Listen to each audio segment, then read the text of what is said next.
Dans le monde de la musique, un artiste dit classique suit souvent un certain parcours. L'industrie musicale a ses règles. Il faut plaire à la masse avec des images de marque pensées à la perfection, se conformer aux attentes, se montrer et se faire aimer.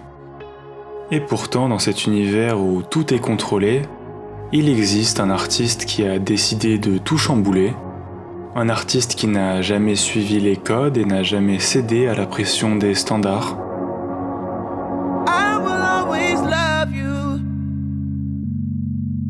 how I do.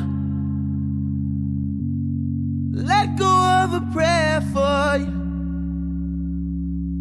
just a sweet word. The table is prepared for you.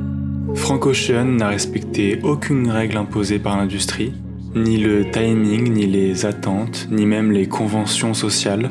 Il a fait son propre chemin, redéfinissant ce que signifie être un artiste dans le monde moderne. Salut tout le monde. Pour ceux qui me connaissent pas, je raconte des trucs. J'ai jamais été très fort en présentation. Je suis juste passionné par plein de trucs et en avril 2024, j'ai pris la décision de partager avec vous toutes ces histoires qui me passionnent. Depuis ce moment-là, ma chaîne a comptabilisé 30 000 vues et si je vous parle de ça, c'est parce que 98% d'entre vous ne sont pas abonnés à la chaîne. Alors je suis le premier à détester les youtubeurs qui forcent les gens à s'abonner, mais 98% j'étais obligé de faire une petite demande. Alors abonnez-vous s'il vous plaît. Ceci étant dit, revenons-en à Frank Ocean. Et j'ai décidé de faire une vidéo sur sa vie, déjà parce que c'est l'un de mes artistes préférés, mais surtout parce qu'il est totalement unique en son genre. Comment un artiste dont la trajectoire semble si anormale et éloignée des standards de l'industrie a-t-il non seulement réussi à redéfinir la musique moderne, mais a aussi influencé toute une génération? Grammy goes to Frank Ocean. Frank Ocean, fire. What's your favorite song of all time? Right, Frank Ocean. I would never cry to a Frank Ocean song. Let's be honest. I am a man.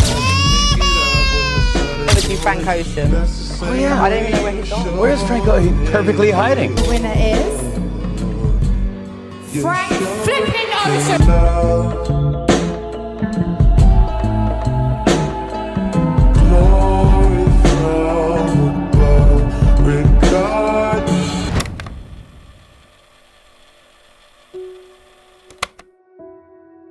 Christopher Edwin Brough est né le 28 octobre 1987 à Long Beach en Californie. Il est élevé dans un milieu qu'on pourrait classer de classe moyenne inférieure. Son père est chanteur et sa mère travaille dans l'immobilier. De par le travail de son père, on devine qu'il va grandir autour de la musique. Ses parents écoutent de tout, du jazz, du Céline Dion, des comédies musicales et j'en passe. En 93, le père décide de quitter la famille, le petit Christopher a 6 ans et il déménage avec sa mère dans la région de la Nouvelle-Orléans. L'homme qui fera office de figure paternelle pour le jeune Christopher est Lionel, son grand-père. Lionel n'a pas eu une vie simple. C'est un homme qui est tombé dans le vice de la drogue et qui a réussi à s'en sortir. Il a ensuite servi de mentor pour des associations de lutte contre la drogue. Pour faire comprendre à son petit-fils les effets dévastateurs de la drogue, il emmène régulièrement le petit Christopher avec lui aux réunions. C'est lorsqu'il arrive au lycée que ce dernier va se passionner pour la création musicale. Il écrit, il compose, il rappe, il chante et il aime tellement ça qu'il va enchaîner les petits jobs pour se payer des sessions de studio. En 2005, il obtient son diplôme et décide de s'inscrire à l'université de la Nouvelle-Orléans, pas très loin de chez lui. Si jamais vous êtes chaud en histoire, vous savez qu'en 2005 à la Nouvelle-Orléans, il s'est passé quelque chose de grave. Early Sunday morning, Katrina had built into a dangerous Category 5 hurricane barreling towards New Orleans. L'ouragan Katrina ravage la région. L'université ainsi que les studios où il enregistrait ses morceaux ont tous été soit inondés, soit pillés. C'est cet événement qui va l'inciter à mettre de côté ses ambitions académiques pour poursuivre ses objectifs dans la musique.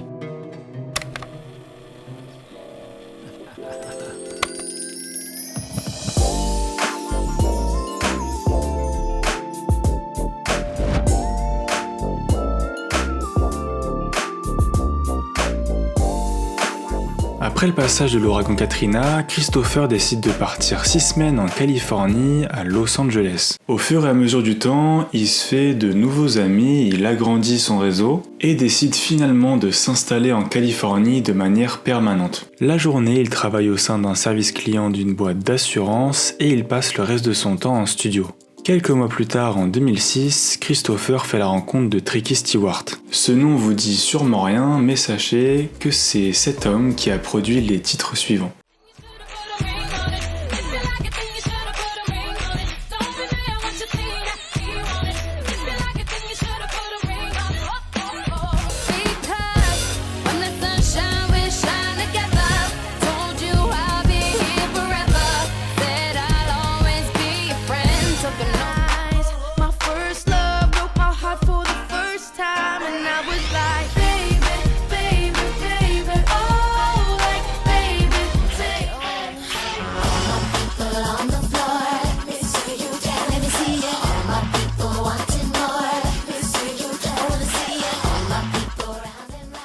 Vous l'avez compris, Tricky Stewart est quelqu'un d'important, je dirais même quelqu'un de fondamental pour l'industrie musicale des années 2000.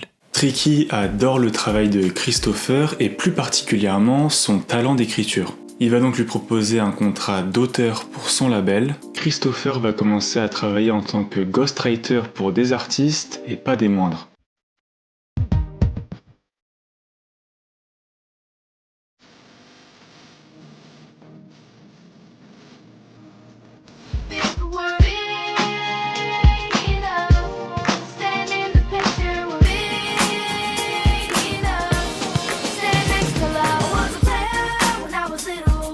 Dans le même temps, Christopher fait la connaissance d'un certain Tyler, membre du collectif Hot Future. Vous l'avez reconnu, il s'agit de Tyler the Creator. Celui-ci venait de sortir son premier album solo, il commençait à faire parler de lui et Christopher va travailler avec lui toujours dans l'écriture. On est en 2009 et Christopher commence à se lasser de son statut d'auteur-compositeur de l'ombre. Il souhaite devenir un artiste à part entière et va donc se créer une nouvelle identité. Pour trouver son nom d'artiste, il va s'inspirer du film Ocean's 11 de 1960 avec Frank Sinatra. Il va tout simplement mixer le nom réel de l'acteur avec le nom du film. À la suite de ça, il va faire part de ses envies à Tricky Stewart. Celui-ci est à ce moment-là chef de projet pour le label Def Jam, une branche du géant Universal. Ni une ni deux, Tricky accepte de le signer en tant qu'artiste pour une durée de 7 ans et 2 albums. Pour beaucoup d'artistes, signer avec un label est souvent vu comme un moment décisif, la sorte de grande porte d'entrée de l'industrie. C'est le rêve qui devient réalité, on imagine des studios haut de gamme, des collaborations prestigieuses et surtout un public qui découvre enfin votre art. À ce moment-là, Frank pensait avoir franchi un cap, mais au lieu de propulser sa carrière,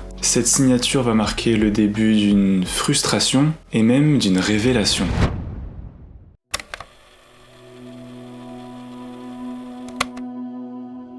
Peu de temps après avoir fait signer Frank Ocean chez Def Jam, Tricky Stewart décide de quitter le label. À cause de cet événement, les mois passent et le label ne croit tout simplement pas en les talents de Frank Ocean. Tricky n'est plus là pour vendre les talents de Frank, il n'y a donc pas d'investissement, pas de direction et aucun soutien de la part du label. Il se retrouve coincé dans un contrat qui ne lui offre aucune liberté et qui l'empêche d'explorer pleinement son potentiel. Il est vu par Def Jam comme un simple songwriter utile uniquement pour écrire des hits pour d'autres artistes. 2 ans vont passer et au bout d'un moment, Frank va décider de reprendre le contrôle. Il s'enferme en studio et il enregistre un projet.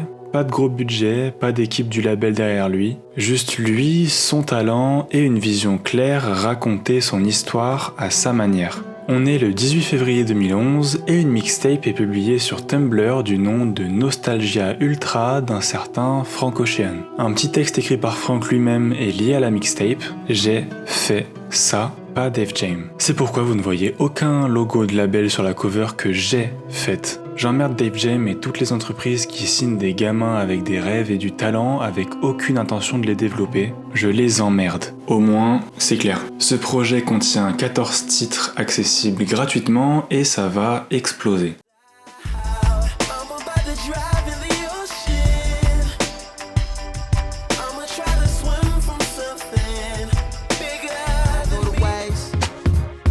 Taste, little taste, Novocaine, baby, baby, Novocaine. You've lost all faith, but you must believe in something, something, something. You gotta believe. Ask me if I sing songs to get at women. I sing say yeah, they say no fair is cheating.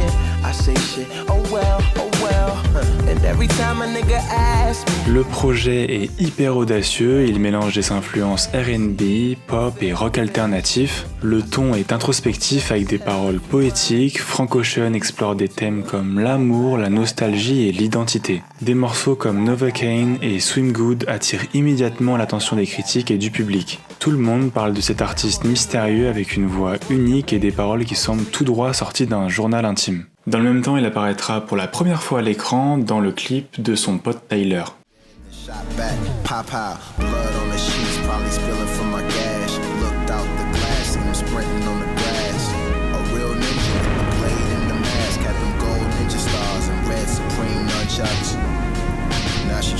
En quelques semaines, Frank Ocean devient un artiste incontournable et il va enchaîner les collaborations.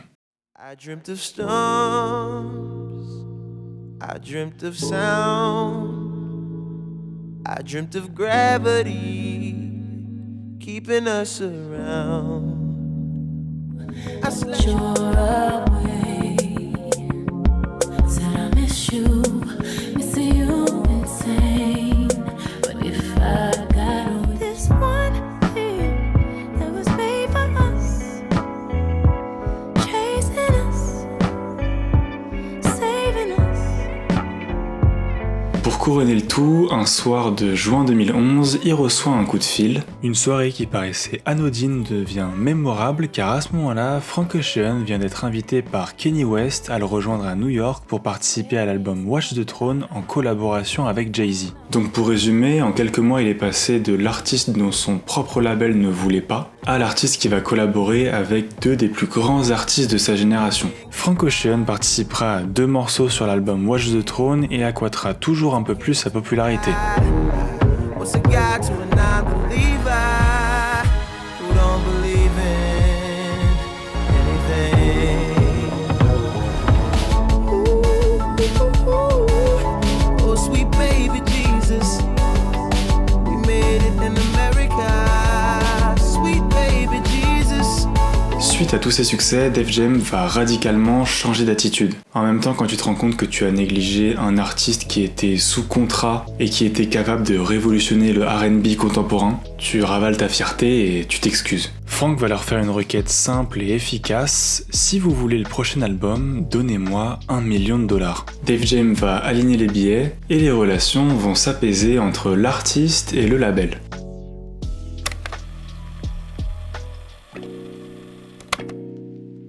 On est en 2012 et il est venu le moment pour Frank Ocean de sortir son tout premier album. Cette fois-ci, Def Jam promet de mettre des ressources à sa disposition, notamment en termes de production, de marketing et de distribution. Après le succès de sa première mixtape et de ses premières collaborations, il est évidemment attendu au tournant. En juillet 2012, quelques jours avant la sortie de l'album, Frank publie un post sur Tumblr où il explique qu'à 19 ans, il est tombé amoureux pour la première fois de sa vie, non pas d'une femme, mais d'un homme. Il fait son coming out, c'est un geste super audacieux dans une industrie musicale où les stéréotypes et l'homophobie sont souvent présents, surtout dans les sphères R&B et rap. Il prouve que c'est un artiste sincère et vulnérable, ce qui va renforcer le lien avec ses fans alors que son album est même pas encore sorti. Celui-ci sort d'ailleurs quelques jours plus tard, le 10 juillet 2012, il s'appelle Channel Orange et c'est un pur chef-d'œuvre.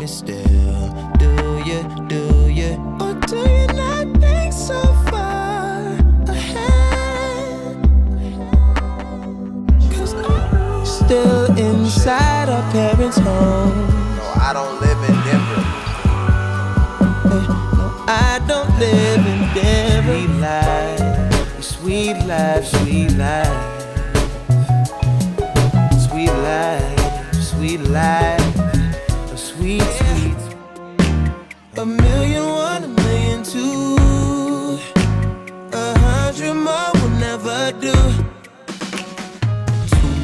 You don't know how little you matter until you're all alone in the middle of Arkansas with a little rock left in that glass stick. We'll run to the future, shining like diamonds in a rocky world. Rocky world, our skin like bronze and now you're lost. lost in the heat of it all. Girl, you know you're lost. I could never make them love me, never make them love, love, love. My God, giving me pleasure, pleasure. My fingertips and my lips, they burn from the cigarettes. Forrest Gump, you run my mind. C'est un voyage musical où chaque morceau raconte une histoire. Thinking About You raconte l'histoire d'un amour non réciproque. Pyramids est un morceau de près de 10 minutes qui mêle l'histoire de Cléopâtre à des réalités contemporaines. Sans parler de Super Rich Kids qui est une critique du vide existentiel des privilégiés. Pour ce qui est des chiffres, l'album débutera en numéro 2 Billboard et se vendra à 131 000 copies en première semaine. Au moment où je vous parle, le projet cumule à plus de 7 milliards de streams. 2 titres ont d'ailleurs dépassé le milliard de streams, c'est juste énorme pour un premier album. Ce projet installe Frank comme un artiste respecté, capable de marquer son époque tout en restant fidèle à sa vision. S'en suivra une tournée américaine, puis une tournée européenne et canadienne. Il performe en tant qu'artiste principal sur les plus grands festivals du monde, notamment Coachella et Lollapalooza. Côté récompense, l'album sera nominé dans 6 catégories différentes aux Grammy Awards, dont l'album de l'année, et remportera un Grammy pour le meilleur album urbain contemporain. Lors de cette même cérémonie, le titre No Church in the Wild en collaboration avec Kanye et Jay-Z remportera le Grammy de la meilleure collaboration. On est en 2013, Frank Ocean annonce déjà son prochain album, super nouvelle, sauf que juste après cette déclaration, il va totalement disparaître.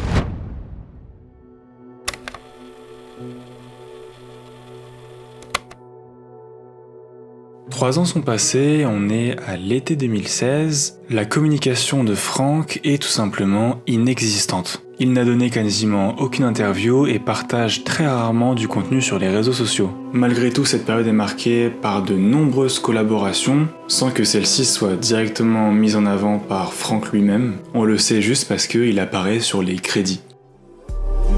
Moving forward, a subtle power, a tough love. Fuck it, because this water drown my family. This water makes my blood. This water tells my story. They used to only be niggas. Everybody playing, spending everything on Alexander Wang, new slaves. Et puis le 19 août 2016, un beau jour d'été, Frank Ocean réapparaît après plusieurs années de silence et annonce que son prochain album sort dans quelques heures. Non, je me suis pas trompé de mot, c'est bien quelques heures. Endless sort quelques heures plus tard et c'est l'incompréhension. Déjà l'album n'est pas disponible à la vente mais uniquement sur Apple Music, et puis le projet s'apparente plus à un film qu'à un album musical. C'est une vidéo de 46 minutes où Frank est vu construisant un escalier en bois, une sorte de métaphore de son ascension artistique et de son émancipation. Musicalement, l'album est un mélange éclectique de R&B avec des touches d'électro, mais en soi rien de très marquant. Très bizarre provenant d'un immense artiste. Les fans sont dans l'ombre mais tout va s'éclairer le lendemain. Le 20 août 2016, Frank Ocean publie cette masterclass qu'est Blonde. We'll let you guys prophesy, we gon' see the future first. Living so the last night, feels like a past life. Speaking of the don't know what got into people, devil be possessing homies. We'll never be those kids again. We tried to sit, had the X6 back then. That's the way every day goes. Every time we've no control. If the sky is pink and white, if the ground is black and yellow, it's the same way. Can't keep being laid on. You know you need the money if you gon' survive. Every night, shit, every day, shit, dropping baby.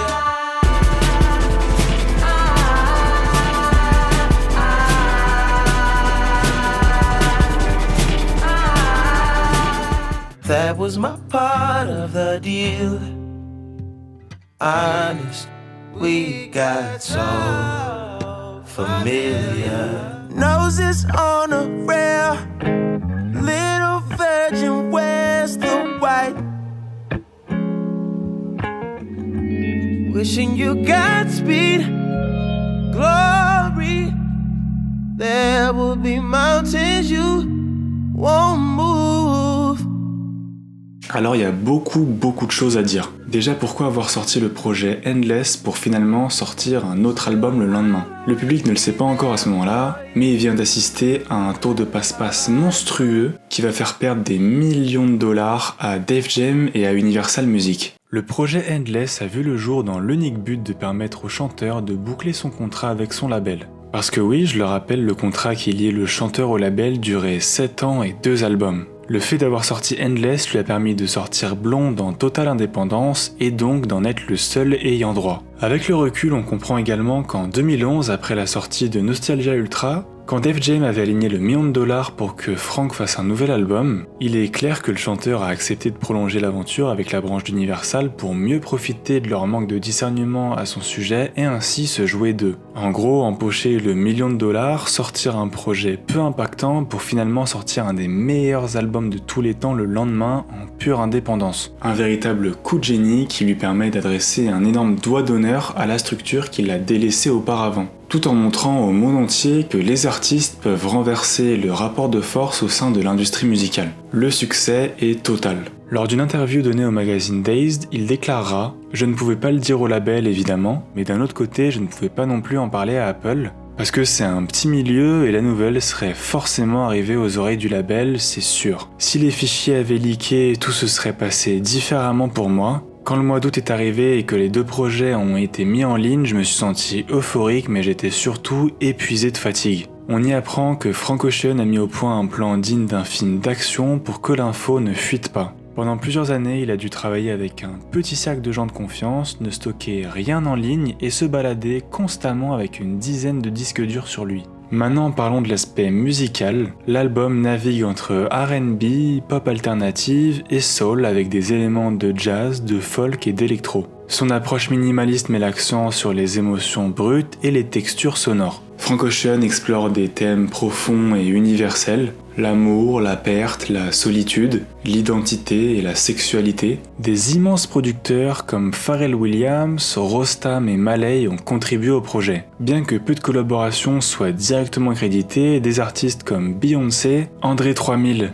et James Blake ont participé. D'ailleurs, les crédits cachés incluent aussi des contributions de Kanye West et Johnny Greenwood du groupe Radiohead. Du beau petit monde. Les estimations indiquaient à l'époque que cette sortie en totale indépendance de l'album avait permis à Frank Ocean d'empocher $1 million en une semaine seulement. Le projet comptabilise aujourd'hui plus de 9 milliards de streams, un petit pactole qui représenterait plus de $30 millions en partant du principe que Frank Ocean serait le seul bénéficiaire des revenus que génère l'album. Bon, il est impossible à dire combien Def Jam a pu générer grâce à Endless, mais il semble évident que cette somme soit infime en comparaison. Blonde a été acclamé par la critique, souvent cité comme l'un des meilleurs albums de tous les temps. Le magazine Rolling Stone classera l'album à la 79e place dans son classement des 500 plus grands albums de tous les temps. Le très respecté magazine Pitchfork classera même l'album à la première place de son classement des 200 plus grands albums de la décennie 2010, devant des classiques comme My Beautiful Dark Twisted Fantasy de Kanye West ou To Pimp a Butterfly de Kendrick Lamar. Je précise d'ailleurs que l'album Channel Orange est classé 10e. On a beau parler de Drake, de Beyoncé, de Rihanna, la décennie 2010 appartient bel et bien à Monsieur Frank Ocean. Au niveau des récompenses, l'artiste a choisi de ne pas soumettre le projet pour les Grammy Awards. Cette décision s'explique par le fait qu'il considérait que les Grammy Awards étaient obsolètes et non représentatifs de la diversité et de l'évolution de la musique. Il n'a pas non plus effectué de tournée traditionnelle pour promouvoir son album. Il a donné plusieurs performances lors de festivals, la plus marquante était à Los Angeles avec une performance de Brad Pitt. L'acteur américain expliquera plus tard que l'album Blonde l'a aidé à traverser son divorce avec Angelina Jolie et que ça lui tenait simplement à cœur de participer au concert.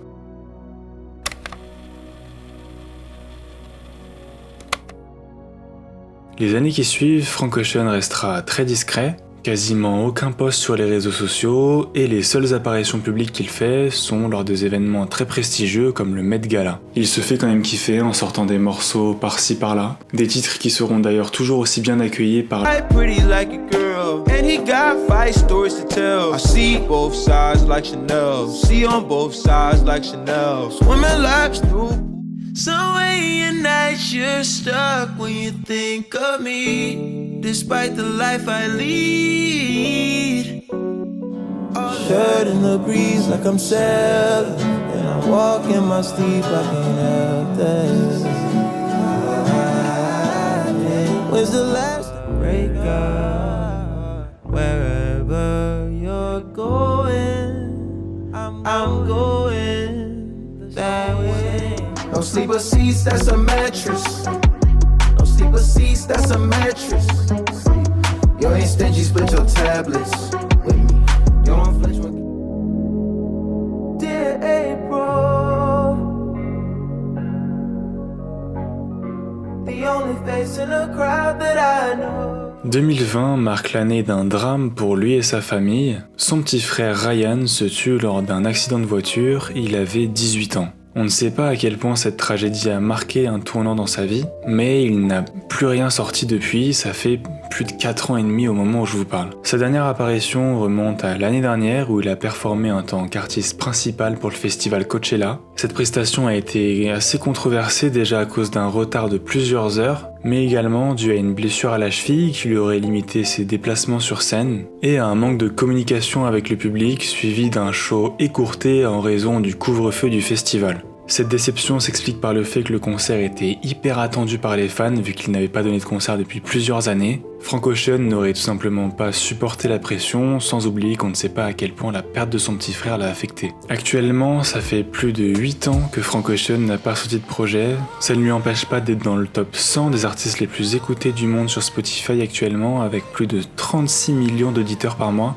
La globalité de son œuvre m'a aidé personnellement dans certains moments charnières de ma vie, quand j'étais adolescent et même encore aujourd'hui. Pour un jeune homme comme moi, confronté à des attentes sociétales et professionnelles, cet artiste m'a grandement inspiré dans ma quête de sens et d'authenticité pour ma propre vie. Frank Ocean, c'est l'incarnation du talent brut, de la créativité sans limite et de l'audace artistique. Un homme qui a construit une œuvre singulière à la fois personnelle et universelle, inspirant de nombreux artistes à vivre loin des projecteurs et en totale indépendance. Merci à toi d'être resté jusqu'à la fin. Bisous.